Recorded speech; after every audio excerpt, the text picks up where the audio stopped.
Hello friend, हूँ છું Rajput Arjun sir Rajput YouTube ચેનલમાં તમારું સ્વાગત છે। તો મિત્રો, આજે આપણે આ વિડીયોમાં ધોરણ 8 એસવીએસ પરીક્ષા એનું સોલ્યુશન દ્વિતીય સત્ર 2023-24 80 ગુણનું જે હમણાં વાર્ષિક પરીક્ષા લેવાઈ, જેનો પાર્ટ 1 એટલે કે પ્રશ્ન નંબર 1 છે ય અને બ બંને સમજી ચૂક્યા છીએ। જો તમે ન જોયો વિડીયો તો નીચે ડિસ્ક્રિપ્શનમાં લિંક મળી જશે, ત્યાં તમે જોઈ શકશો।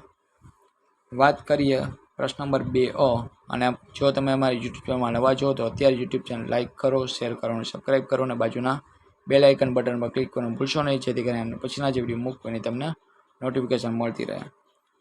પ્રશ્ન નંબર 2 પ્રત્યેક વિધાન સાચું બને એ રીતે ખાલી જગ્યા પૂરો।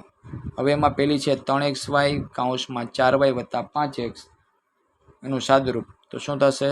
3 ચોક 12 x y અહીંયા છે એટલે y નો વર્ગ, 3 પચા ને 15 x એટલે x નો વર્ગ અને y એમનેમ, a વત્તા b વત્તા 6 એનો ગુણાકાર, a ગુણ્યા b એટલે ab થઈ જાય, એને 6 ગુણી એટલે 6a થઈ જાય।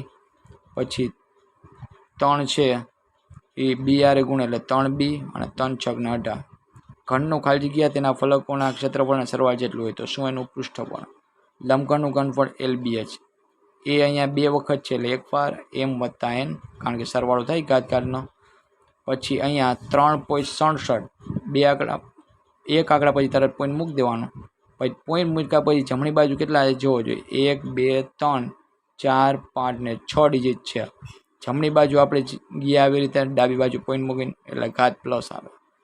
બે રાશિ x અને y એક સાથે એવી રીતે વધે કે ઘટે કે જેથી તેમના અનુરૂપ મૂલ્યોનો ગુણોત્તર અચળ રહે, તો તે કેવી હોય? સમપ્રમાણમાં। જો એક વધે તો બીજી વધે, એક ઘટે તો બીજી ઘટે, કારણ કે અનુરૂપ મૂલ્યોનો ગુણોત્તર કેવો છે? અચળ છે, એટલે ઉપર નીચે આન્સર સરખો આવે છે, એટલે કેવું હોય? સમપ્રમાણમાં। x અને y જો વ્યસ્ત પ્રમાણમાં હોય, x ની કિંમત 20 છે, y 600 અને x જો 400 હોય તો y કેટલો થાય? આવી રીતે જો કરવાનું છે। વ્યસ્ત પ્રમાણ કીધું છે એટલે બંનેનો ગુણાકાર થાય। હાલો જોઈએ હવે આ બે એમને આપણે લખી નાખીએ, બરાબર। 400 નીચે લઈ લઉં, આ બે 0 ગયા, આ બે 0 ગયા, 4 5 20, 5 અને 6 નો ગુણાકાર કેટલો થશે? 30। ચલો ત્યાર પછી 12 a b નો વર્ગ 18 a નો વર્ગ b માં સામાન્ય અવયવ શું? સિમ્પલ છે, જો 12 છે તો એ 6 ના ઘડિયામાં આવે અને 18 6 ના ઘડિયામાં આવે। નાની ઘાત બેમાંથી એની કઈ છે? આ। પછી b વર્ગ છે ને b એકલો, તો નાનું છે એ b એક ઘાત વાળું કહેવાય, એટલે 6 b સામાન્ય અવયવ થયો કહેવાય। ત્યાર પછી x નો વર્ગ વત્તા 11x વત્તા 2x વત્તા 22। હવે આમાં જો શું કરવાનું છે?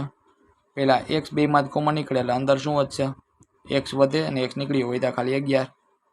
ત્યાર પછી એની બાજુમાં લખી નાખવાનું 2x વત્તા 22 છે, 2 × 2 ને 11 × 22, એટલે બેમાંથી શું નીકળે? 2 કોમન નીકળે। x વત્તા 11 બેમાં સરખું છે, એક વાર વધ્યું એના બીજા કાઉન્સમાં x વત્તા 2। તમને આ આપ્યું છે એટલે જવાબ શું આવે? x વત્તા 11। ત્યાર પછી આવી રીતે સૂત્ર આપ્યા x વત્તા y એટલે x નો વર્ગ વત્તા 2xy વત્તા y વર્ગ, x ઓછા y એટલે x ઓછા y ના વર્ગ વાળું x વર્ગ ઓછા 2xy વત્તા y વર્ગ।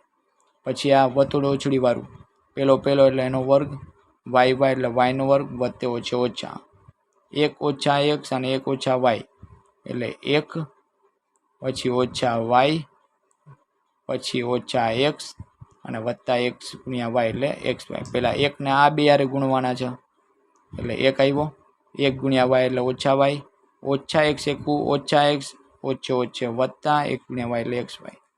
એક કબાટની છાપેલી કિંમત ₹9000, વેપારીએ છાપેલી કિંમત 5% વળતર આપ્યું હોય તો કેટલું વળતર આપ્યું હોય? સાવ સરળ,